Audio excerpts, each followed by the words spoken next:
Rentetan perbuatan yang bersifat ilegal yang dilakukan garis besar, garis tebal, tidak secara fisik, tetapi dengan akal bulus atau terselubung untuk mendapatkan uang atau kekayaan serta menghindari pembayaran atau pengeluaran uang atau kekayaan atau untuk mendapatkan bisnis atau keuntungan pribadi. Menurut pendapat Pierce Berner dan James Messersmith dalam bukunya Dr. Ermansyah Jajah SH juga mengatakan bahwa tipe perbuatan korupsi dibagi 4, yaitu 1. Political bribery, political kickback, election fraud, dan corrupt campaign practices. Political bribery adalah kekuasaan di bidang legislatif sebagai badan pembentuk undang-undang yang secara politis badan tersebut dikendalikan oleh suatu kepentingan karena dana yang dikeluarkan dalam masa pemilihan umum sering berhubungan dengan aktivitas perusahaan tertentu yang bertindak sebagai penyandang dana. Perusahaan berharap agar anggota parlemen yang telah diberi dukungan dana pada saat pemilihan umum dan yang kini duduk sebagai anggota parlemen dapat membuat peraturan perundang-undangan yang menguntungkan usaha atau bisnis mereka. 2. Political kickback adalah kegiatan korupsi yang berkaitan dengan sistem kontrak pekerjaan borongan antara pejabat pelaksana atau pejabat terkait dengan pengusaha yang memberikan kesempatan atau peluang untuk mendapatkan banyak uang bagi kedua belah pihak. 3. Election fraud adalah korupsi yang berkaitan langsung dengan kecurangan-kecurangan dalam pelaksanaan pemilihan umum, baik yang dilakukan oleh calon penguasa atau anggota parlemen ataupun lembaga pelaksana pemilihan umum. Corrupt campaign practice adalah korupsi yang berkaitan dengan kegiatan kampanye dengan menggunakan fasilitas negara dan juga bahkan penggunaan uang negara oleh calon penguasa yang saat itu memegang kekuasaan. Bahwa sesuai fakta yang terungkap di persidangan yang telah dipertimbangkan di atas, bahwa para terdakwa adalah anggota DPR RI pemegang kekuasaan legislatif yang masih aktif pada saat itu dan dalam menjelang pengakhiran jabatan serta dalam suasana menghadapi kampanye Pilpres. Menimbang bahwa guna penjatuhan pidana yang adil dan setimpal dengan perbuatan para terdakwa yang telah terbukti tersebut, maka sebelum menjatuhkan pidana kepada para terdakwa akan terlebih dahulu dipertimbangkan hal-hal yang memberatkan dan yang meringankan atau sifat yang baik dan jahat dari terdakwa sebagaimana diatur dalam pasal 197 ayat 1 huruf F KUHP dan pasal 8 ayat 2 Undang-Undang Nomor 48 Tahun 2009 tentang kekuasaan kehakiman sebagai berikut. Hal-hal yang memberatkan. Para terdakwa tidak menerapkan unsur kehati-hatian secara seksama. Para terdakwa selaku penyelenggara negara yang seharusnya mendukung program pemerintah dalam pemberantasan tindak pidana korupsi sesuai dengan semangat Undang-Undang Tindak Pidana Pemberantasan Korupsi yang diperbarui semasa para terdakwa menjabat anggota DPR RI. Hal-hal yang meringankan. Para terdakwa bersifat kooperatif dan sopan di persidangan. Para terdakwa belum pernah dihukum. Para terdakwa mempunyai tanggungan keluarga. Para terdakwa mengabdikan dirinya yang cukup lama pada negara dan bangsa. Para terdakwa mempunyai permasalahan dengan kesehatan mereka. Para terdakwa, khususnya terdakwa 1, masih diharapkan buah pemikirannya dalam membantu membangun upaya perbaikan sistem penegakan hukum di Indonesia berdasarkan pengalaman-pengalaman, ilmu, dan pengetahuan yang dimilikinya. Menimbang bahwa selain memperhatikan hal-hal yang memberatkan dan meringankan di atas, dalam penjatuhan pidana terhadap para terdakwa yang melakukan tindak pidana korupsi perlu diperhatikan tujuan pemidanaan yang relevan dengan tujuan penjatuhan pidana dalam tindak pidana korupsi dengan memperhatikan kualifikasi tindak pidana yang terbukti pada para terdakwa tersebut. Menimbang bahwa tujuan pemidanaan dalam perkara korupsi ini adalah bersifat komprehensif, integratif, dan teleologis yang memperhatikan para terdakwa atau memasyarakatkan terdakwa, terpidana, dan membebaskan rasa bersalah, maupun yang bersifat melindungi masyarakat, mencegah dilakukannya tindak pidana demi pengayoman masyarakat, serta mengembalikan kehidupan sosial. Menimbang bahwa dalam penjatuhan pidana dalam perkara ini, majelis hakim tidak hanya berlindung di balik undang-undang, tetapi harus tampil dalam totalitas, termasuk dengan hati nurani. Hal tersebut dapat diwujudkan dalam pertimbangan-pertimbangan berikut ini.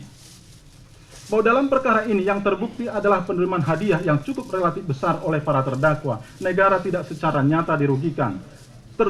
Dan juga kejadian perkara telah berlalu 7 tahun yang lalu. dan kasus ini telah memakan waktu 4 tahun penanganannya sehingga terlalu lama membelenggu perasaan para terdakwa dan keluarganya.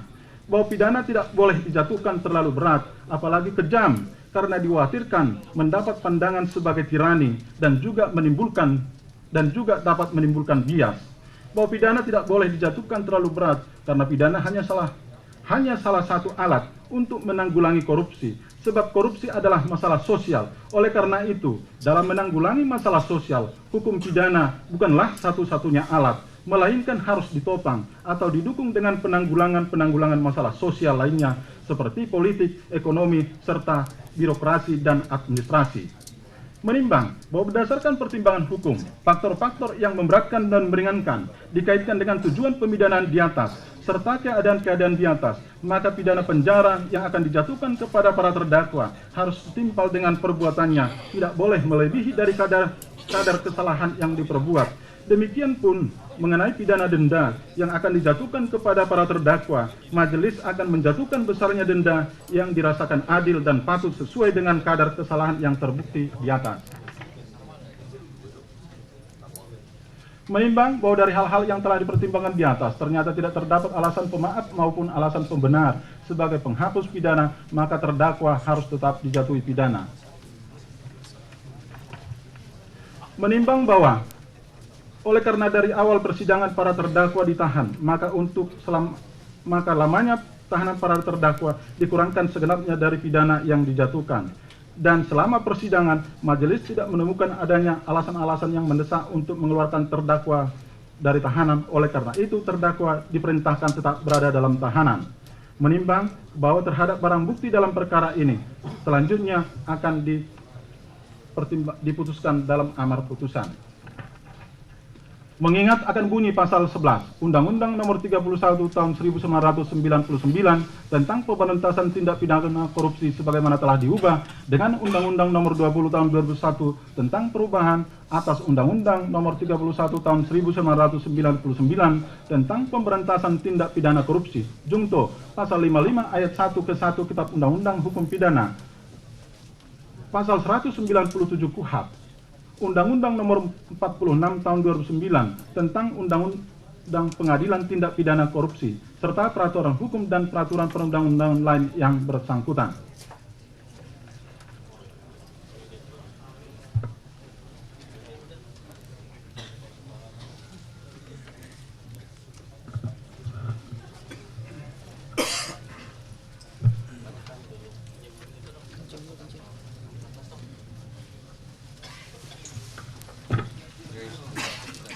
Mengadili, menyatakan terdakwa 1 Pandana Baban, terdakwa 2 Angelina Patiasina, terdakwa 3 M. Iqbal, dan terdakwa 4 Dr. Anda Budi Ningsih telah terbukti secara sah dan meyakinkan bersalah melakukan tindak pidana korupsi secara bersama-sama.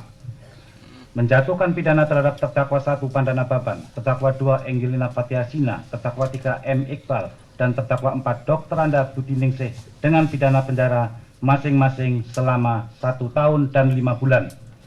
Menghukum pula para terdakwa tersebut di atas untuk membayar pidana denda masing-masing sebesar 50 juta rupiah dengan ketentuan apabila pidana denda tersebut tidak dipenuhi oleh para terdakwa maka akan diganti dengan pidana kurungan selama 3 bulan. Menetapkan lamanya para terdakwa ditahan dikurangkan segenapnya dari pidana yang dijatuhkan. Menetapkan agar para terdakwa tetap ditahan dan menyatakan barang bukti berupa 1. Satu lembar petikan keputusan Presiden RI nomor 313M tahun 1999 tentang peresmian anggota DPR atau untuk masa keanggotaan tahun 1999-2004 nomor urut 225 Pandana Baban mewakili Partai Demokrasi Indonesia Perjuangan daerah pemilihan Jawa Barat Kota Madya Bekasi tertanggal 28 September 1999 dikembalikan kepada Pandana Baban. 2. Satu lembar petikan keputusan Presiden RI nomor 313/M tahun 1999 tentang peresmian anggota DPR untuk masa keanggotaan tahun 1999-2004 nomor urut 134 Dr. Anda Budi Ningsih mewakili Partai Demokrasi Indonesia Perjuangan daerah pemilihan Jawa Tengah Kabupaten Pati tertanggal 29 September 1999 dikembalikan kepada Dr. Anda Budi Ningsih. 3. Satu lembar petikan keputusan Presiden nomor 313 M tahun 1999 tentang peresmian anggota DPR untuk masa keanggotaan tahun 99-2004 nomor urut 206 DIPL OEK Angelina Andaris Patiasina mewakili Partai Demokrasi Indonesia Perjuangan Daerah Pemilihan Sulawesi Utara Kota Bitung tertanggal 28 September 1999 dikembalikan kepada Angelina Andaris Patiasina. 4. Satu lembar petikan keputusan Presiden RI nomor 23/M tahun 2004 tentang peresmian anggota DPR untuk masa keanggotaan tahun 1999. Dr. Andes Moh Iqbal mewakili Partai Demokrasi Indonesia Perjuangan Daerah Pemilihan Jawa Timur tertanggal 3 Maret 2004 dikembalikan kepada Dr. Andes Moh Iqbal. 5. Satu lembar fotokopi KTP nomor 09.5404.2806667.0274 atas nama Binsar Toras Maringan S dan seterusnya hingga barang bukti nomor 323, 3 lembar dokumen yang terdiri dari 1 lembar formulir setoran Bank Mandiri tertanggal 17 Juni 2004 atas kirim 10 lembar travel check BII dan selanjutnya untuk keseluruhannya tetap terlampir dalam berkas perkara. Menghukum agar para terdakwa tersebut di atas membayar biaya perkara masing-masing sebesar Rp10.000. Demikian diputuskan dalam rapat pemusatan Majelis Hakim pada hari Senin tanggal 20 Juni 2011 oleh Eka Budi Prianta SHMH sebagai Hakim Ketua Majelis, Suwidya SHLLM, Dr. Masudin Nainggolan SHMHum, Imade Hendra Kusuma SH, Andi Bahtiar SH masing-masing sebagai anggota. Putusan mana diucapkan dalam persidangan yang terbuka atau umum pada hari Rabu tanggal 22 Juni 2011 dengan dibantu oleh Fatoni SHMH sebagai panitera pengganti dan dihadiri oleh jaksa penuntut umum dan para terdakwa serta para penasihat hukum terdakwa. Demikian putusan sudah kami bacakan dan sudah selesai. Untuk selanjutnya Majelis Hakim memberikan membacakan hak-hak terdakwa, yaitu pertama, terdakwa bisa menyatakan menerima bunyi putusan ini, kedua, terdakwa bisa menyatakan banding, dan yang ketiga, terdakwa bisa menyatakan pikir-pikir dalam waktu 7 hari. Hak-hak tersebut berlaku pula bagi jaksa penuntut umum. Sidang selesai dan dinyatakan ditutup. Hadirin dimohon berdiri. Majelis Hakim akan menentukan burung sidang. Masya Allah.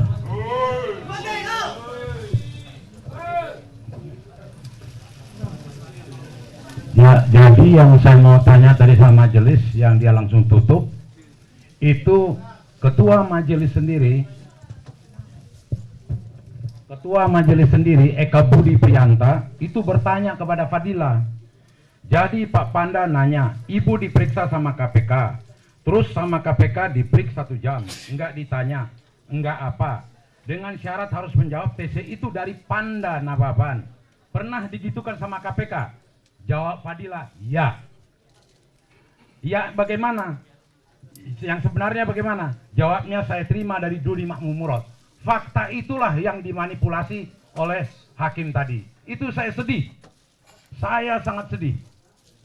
Dan bagaimana 2 hakim yang tadi, Pak Andi Bahtiar sama Pak Made, memberikan jawaban tuh, rupanya ini main voting, bukan main kebenaran. Ini keputusan main voting. Dan kemudian juga jaksa Rum itu bertanya kepada Duli Makmum Murad waktu membagi-bagi cek itu ke anggota komisi. Di situ dikatakan, apakah ada juga nama Pak Soekarjo? Dudi mengatakan ada. Ini fakta. Saya hanya mengatakan Masya Allah. Dan kemudian tadi kita lihat, dibuktikan saya tidak pernah menerima sama sekali. Tidak pernah menerima, tidak pernah mencairkan, betul-betul dizolimi. Dan betul-betul tadi dakwaan itu diuraikan oleh Pak Andi Bahtiar, oleh Pak Made, betul-betul bagaimana secara jelas, secara lugas. pertama saya akan melaporkan hakim ini yang tidak benar ini ke Badan Pengawasan Mahkamah Agung. Dan ini hakim karier, saya kecewa sekali nih hakim karier. Yang selama ini kita dambakan, kita harapkan gitu loh. Ternyata punya lihat sendiri, saya tidak menuduh, saya tidak mengungkapkan fakta ini saja. Kalau itu otomatis, itu orang yang mencari kebenaran akan banding. Apalagi dua hakim tadi, Hakim Andi Baktiar sama Hakim Made, itu menyampaikan tadi secara jelas dan lugas uraian hukumnya. Itu pasti banding. Dan saya pikir juga, saya terima kasih, saya dengar tadi dari Komisi Yudisial hadir juga di sini.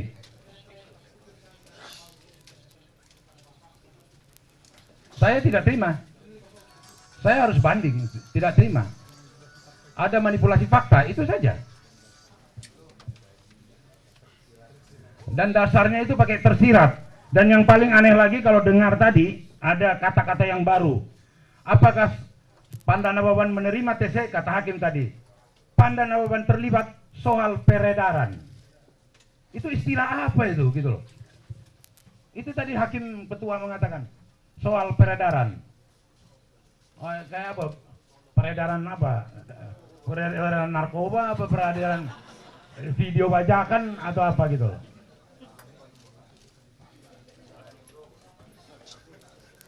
Jadi putusan-putusan tadi bukan berdasarkan fakta tapi yang tersirat. Peristiwa ini terus terang aja peristiwa hukum yang tidak pribadi ke saya, tapi ini menjadi karikatural penegakan hukum yang kita minta adanya satu perubahan-perubahan yang untuk keadilan dan untuk hak asasi dan untuk betul-betul negara kita negara hukum betul-betul ditegakkan secara benar. Wabillahi taufiq wal hidayah. Wassalamualaikum warahmatullahi wabarakatuh. Merdeka!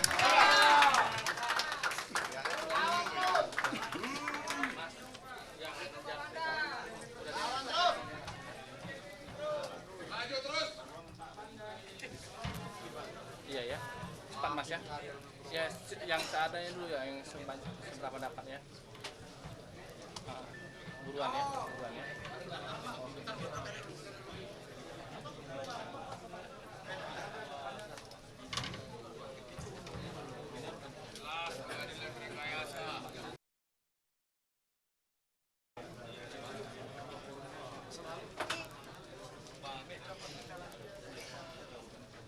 Tadi mengatakan bahwa ini merupakan proyek voting ya, karena 2 lawan 3. Apa yang salah dengan putusan hakim yang menyeragamkan 1 tahun 5 bulan dan juga denda 50 juta? Saya pikir yang paling tahu mereka lah ya, apa di pikiran mereka. Saya sedihnya, dan saya udah kasih warning itu jauh-jauh hari waktu pledoi saya. Jangan karena penangkapan Syarifuddin Umar menjadi ketakutan gitu loh. Moga-moga doa saya, mereka yang karier itu tidak dikejar oleh satu bayangan apa yang membuat mereka jadi tidak punya keberanian moral gitu loh. Moga-moga doa saya. Apa argumentasi terkuat dari pengacara dan juga Bang Panda tentang vonis ini yang menurut Anda salah dan tidak relevan? Saya pikir argumentasi itu silakan Pak Luhut. Tersirat kan, tadi kata-katanya tersirat. Kalau dikatakan tersirat artinya kan tidak berdasarkan fakta. Nah, 2 hakim yang tadi dissenting opinion itu faktanya jelas itu diuraikan. Tapi bukan itu yang kemudian menjadi putusan akhir dari hakim ini. Nah, kalau hakim mengatakan itu tersirat, maka sudah kacau lah sudah. Ada lagi yang kedua, contrario argumentum, itu salah lagi itu. Jadi banyak kesalahan-kesalahan. Ada saya tambahkan dari rekan saya. Hal yang sangat betul-betul kita simak dalam persidangan ini adalah bagaimana hakim ad hoc membuat suatu pertimbangan yang sangat komprehensif, intelek, dan sesuai dengan yuridis. Tetapi kami sangat kecewa dalam karir kami, baru ini kami mendengar hakim karir membuat suatu putusan yang tidak ada relevansinya dengan pokok perkara. Di mana itu yang pertama? Bahwa kasus ini adalah mengenai gratifikasi. Gratifikasi itu harus dibuktikan bahwa Panda menerima. Ternyata di dalam persidangan ini hakim karir juga mengakui bahwa Panda tidak menerima. Hakim ad hoc sudah menjelaskan kalau tidak menerima, dengan demikian tidak ada alasan untuk menghukum Panda Nababan. Dan oleh karenanya tadi hakim ad hoc menyatakan bahwa harus dibebaskan karena tidak ada alasan hukum. Panda tadi katakan bahwa terakhir ini memang ada kesan yang kami tangkap hakim karir telah tersandra dengan situasi mereka saat ini karena ada tertangkapnya teman mereka melakukan suatu dugaan tindak pidana. Itu aja yang kami tangkap. Bang Junifer, Bang Panda tadi hakim mengatakan bahwa JPU tidak bisa memberikan alat bukti yang mengatakan bahwa Bang Panda menerima ataupun membagikan traveler check. Namun bisakah Anda meyakinkan masyarakat bahwa Bang Panda memang benar-benar tidak menerima dan juga tidak membagikan TC itu? Terbukti dari kan nggak ada 18 itu kan nggak ada disuruh mengembalikan kan gitu kan. Itu kan nggak ada dalam putusan. Nah itu membuktikan dengan sendirinya bahwa tidak ada penerimaan. Jadi tadi sudah dijelaskan oleh hakim ad hoc. Ini sudah terjadi yang namanya melanggar hukum alam. Kenapa melanggar hukum alam? Kalau dikatakan terjadi tindak pidana kepada Panda, harus dibuktikan siapa yang menyerahkan, di mana diserahkan, kapan dicairkan, siapa yang mencairkan. Kalau ini bisa dibuktikan dengan demikian, berarti tuduhan pertanggungjawaban hukum Panda harus dihukum. Ini ternyata bisa dibuktikan Terakhir. bahwa itu tidak ada diterima apalagi dicairkan oleh Panda Bapak. Oke, Pak Bang, terakhir, kemudian langkah selanjutnya selain banding apa? Selain banding, saya akan melaporkan ketiga hakim karier itu, ya. Karena lepas seuzon ya, saya tidak seuzon. Saya terus terang melihat fakta-fakta bagaimana mereka tadi dalam persidangan itu. Tentu ada kewenangan dari Mahkamah Agung untuk mengeksaminasi mereka. Apalagi sangat kontras dengan dua tadi hakim ad hoc tadi. Pendapat hukumnya itu sama sekali, betul-betul kontras. Itu saya pikir peristiwa yang menarik ya untuk Mahkamah Agung. Ya. Mungkin pada saat yang sama perlu ada satu tim nanti independen mengeksaminasi putusan ini. Baik. Terima kasih atas waktunya dan juga keterangannya. Kita kembali ke Zelda Savitri. Zelda.